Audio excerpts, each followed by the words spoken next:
கர்த்தராகிய இயேசு கிறிஸ்து நாமத்தில் உங்கள் யாவருக்கும் வாழ்த்துக்கள். அன்பு தேவனுடைய பிள்ளைகளே, இந்த 15வது நாள் கிருபையின் ஜெப கூட்டத்தை கர்த்தர் ஆசீர்வதித்தார். கிருபையின் செய்தி கொடுக்க கர்த்தர் பலப்படுத்தினார். அன்பு தேவனுடைய பிள்ளைகளே, சுருக்கமான செய்திதான். கர்த்தருடைய வார்த்தை பெரிதான ஆசீர்வாதத்தை கொண்டு வரும். இப்பொழுது யோவான் 2ஆம் அதிகாரத்தில் வாசிக்கலாம். இந்த சுவிசேஷத்தில் கர்த்தர் பெரிய காரியங்களை செய்திருக்கிறார். 2ஆம் அதிகாரத்திலிருந்து வாசிக்கிறேன். 3ஆம் நாளிலே கலிலேயில் உள்ள கானா ஊரிலே ஒரு கல்யாணம் நடந்தது. இயேசுவும் தாயாரும் அங்கே இருந்தாள். இயேசுவும் அவருடைய சீஷரும் அந்த கல்யாணத்துக்கு அழைக்கப்பட்டிருந்தார்கள். திராட்சரசம் குறைவுபட்ட போது இயேசுவின் தாய் அவரை நோக்கி அவர்களுக்கு திராட்சரசம் இல்லை என்றாள். அதற்கு இயேசு, ஸ்திரீயே, எனக்கும் உனக்கும் என்ன, என் வேலை இன்னும் வரவில்லை என்றார். அவருடைய தாய் வேலைக்காரரை நோக்கி, அவர் உங்களுக்கு என்ன சொல்லுகிறாரோ அதன்படி செய்யுங்கள் என்றார். அன்பு தேவனுடைய பிள்ளைகளை, இயேசு கிறிஸ்து மாம்சத்தில் பிறந்து, யார் இந்த இயேசு கிறிஸ்து என்று சொன்னால், சர்வ வல்லமுள்ள தேவன், சர்வத்தையும் ஆளுகிறவர், அக்கினியாய் ஒளியாய் இருக்கிறவர், வார்த்தையாய் இருக்கிறவர். அவர் மாம்சத்தில் வந்தபோது ஒரு கானான் என்ற ஊரிலே கல்யாணத்துக்கு அழைக்கப்படுகிறார். அந்த கல்யாணத்துக்கு இவர்கள் இயேசுவும் தாயாரும் போகிறார்கள். அங்கே அந்த கல்யாணத்துல, கல்யாண வீட்டுல திராட்சை ரசம் குறைவுபட்டது. அதாவது பந்தியில நம்முடைய கல்யாணங்கள்ல சாம்பார் ரசம் கொடுக்குறாங்க, அது மாதிரி ரசம் இல்லாம போயிருச்சு. உடனே இயேசுவின் தாயார் போய் சொல்றாங்க, இந்த மாதிரி ரசம் குறைவுபட்டு போச்சுப்பா அப்படி சொல்லி இயேசு கிட்ட சொல்றாங்க. இயேசு அதற்கு சொல்றாரு, ஸ்திரீயே, எனக்கும் உனக்கும் என்ன, என் வேலை இன்னும் வரலங்கிறார். அப்படின்னா என்ன அர்த்தம்? மாம்சத்துல அவங்க பெற்றெடுத்த சரீரமாய் இருந்தாலும் அந்த சரீரத்துக்குள்ள வாசம் பண்ணுகிற தேவன், சரீரத்துக்குள்ள தேவன் வாசம் பண்ணுகிறார், ஆவியாக, ஆத்மாவாக, ஜீவனாக. அவர் சொல்றாரு, உனக்கு எனக்கு சம்பந்தம் இல்லை, இந்த அற்புதம் செய்ய போறது தேவன் என்று சொல்லி காண்பிக்கிறார். அவருடைய தாய் வேலைக்காரன் நோக்கி, அவர் உங்களுக்கு என்ன சொல்லுகிறாரோ. அப்ப மரியாளே சொல்றாங்க, இயேசு சொன்னதை மட்டும் செய்யுங்கிறாங்க. அப்ப மரியாள் சொன்னதை இன்னைக்கு செய்யறாங்க. அன்பு தேவனுடைய பிள்ளைகளே, அந்த மாதிரி வழிகாட்டுறாங்க. அவர் என்ன சொல்றாரு அதை செய்யுங்க. அதான் அப்போஸ்தலர்களுக்கு அப்போஸ்தலர் 2ஆம் அதிகாரத்துல அவர் என்ன சொன்னாரு, நீங்க போய் எருசலேமில் காத்திருங்கன்னு சொன்னாரு. அது அப்படியே போய் காத்திருந்தாங்க. பிதாவின் வாக்குத்தத்தம் இறங்கினது. பிதாவின் வாக்குத்தத்தம் பரிசுத்த ஆவியானவர். அந்த பரிசுத்த ஆவியானவர் இறங்கி அங்கே அவர்களை பலப்படுத்தி அவருக்கு சாட்சியா ஏற்படுத்தினார். இன்றைக்கு இந்த செய்தி பகுதிக்கு கிறிஸ்தவ மார்க்கம் வருகிறதே இல்லை. அன்பு தேவனுடைய பிள்ளைகளே, ஆண்டவராகிய இயேசு கிறிஸ்து மணவாளனாய் வரும்போது, மணவாட்டியாய் சபை போகும் பொழுது, நம்முடைய வாழ்க்கையில இப்படிப்பட்ட அற்புதம் நடக்கணும்னா, குறைவுகளை நிறைவு செய்கிற அற்புதம் நடக்கணும்னு சொன்னா, இயேசு கிறிஸ்து சொல்ற பேச்சை கேட்கணும். இயேசு கிறிஸ்துடைய வார்த்தைக்கு கீழ்ப்படியணும். அவர் சொல்றாரு, யூதர்கள் தங்களை சுத்திகரிக்கும் முறைமையின்படியே ஒவ்வொன்றும் 2-3 குடம் தண்ணீர் கொள்ளத்தக்கதாக 6 கற்சாடிகள் அங்கே வைத்திருந்தது.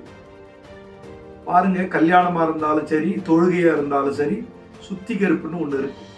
கை, கால், முகல்லாம் சுத்திகரிச்சு, காதெல்லாம் சுத்திகரிச்சு போயிட்டு பந்திக்கு போகணும், ஃபங்க்ஷனுக்கு போகணும்.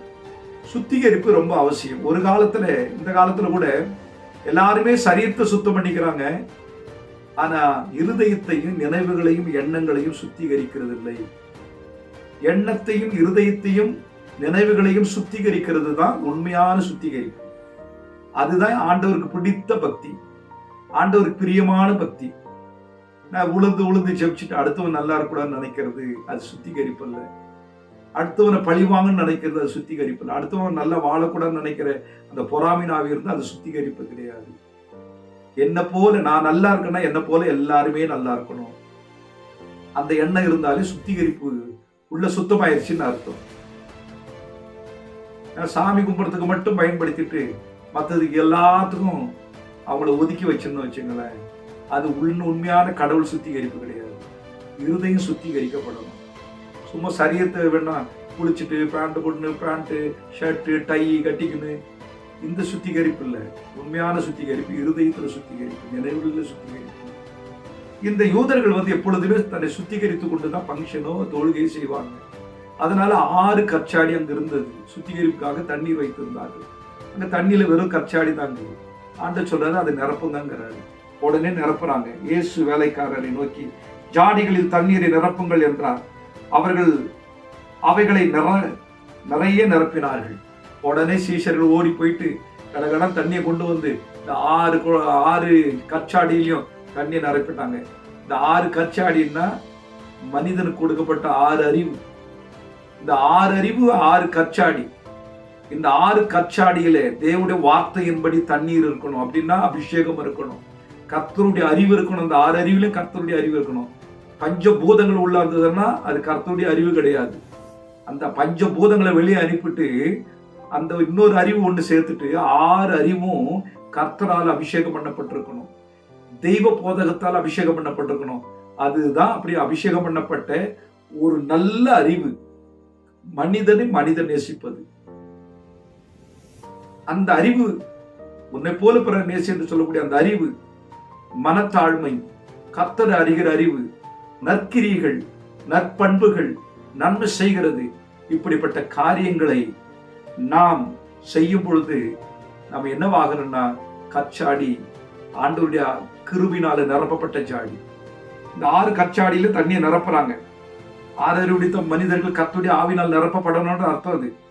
உடனே இயேசு சொல்றாரு, அவர்களை நோக்கி நீங்கள் இப்பொழுது மொண்டு பந்தி விசாரிப்புக்காரரிடத்தில் கொண்டு போங்கள் என்றார். அவர்கள் கொண்டு போனார்கள். அந்த திராட்சரசம் எங்கே இருந்து வந்தது என்று தண்ணீரை கொண்டவர்கள் வேலைக்காரருக்கு தெரிந்ததே அன்றி பந்தி விசாரிப்புக்காரனுக்கு தெரியாததினால் அவன் திராட்சரசமாய் மாறின தண்ணீரை ருசி பார்த்து மணவாளனை அழைத்து, எந்த மனுஷனும் முன்பு நல்ல திராட்சரத்தை கொடுத்து ஜனங்கள் திருப்தி அடைந்த பின்பு ருசி குறைந்ததை கொடுப்பான், நீரோ நல்ல திராட்சை ரசத்தை இதுவரைக்கும் வைத்திருந்தீரே என்றான். அன்பு தேவனுடைய பிள்ளைகளே, பார்த்தீங்களா ரகசியத்தை? உடனே அவருக்கு மணவாளன் டைட்டில் கொடுக்குறான். பார்த்தீங்களா? இந்த வேலைக்காரங்க தண்ணி கொண்டு ஊத்துந்து வேலைக்காரங்க மட்டும்தான் தெரியும். அந்த எடுத்து பந்தியில ஊத்துங்கன்னு சொன்ன உடனே பந்தி பரிமாறவங்களுக்கு தெரியல இது திராட்சை ரசம்னு கொண்டு ஊத்துறாங்க. ஏன்னா ஏற்கனவே அதுல திராட்சை ரசம் இருந்தது, அதுல தான் கொண்டு கொடுத்துருக்காங்க. ஏன்னா அந்த சுத்திகரிப்புக்காக தண்ணி ஊத்துறதுல அந்த ஏழை குடும்பத்துல அந்த கற்சாடியில் என்ன பண்ணியிருக்காங்க, தண்ணீரை ஊத்து சொல்றாரு. திராட்சை ரசம் இருந்து அதே கற்சாடியில ஊத்துன உடனே கர்த்தர் அந்த பொண்ணு என்ன செய்யறாரு, அதை எடுத்து பந்தியில ஜனங்களுக்கு கொடுங்கன்னு சொல்றாரு.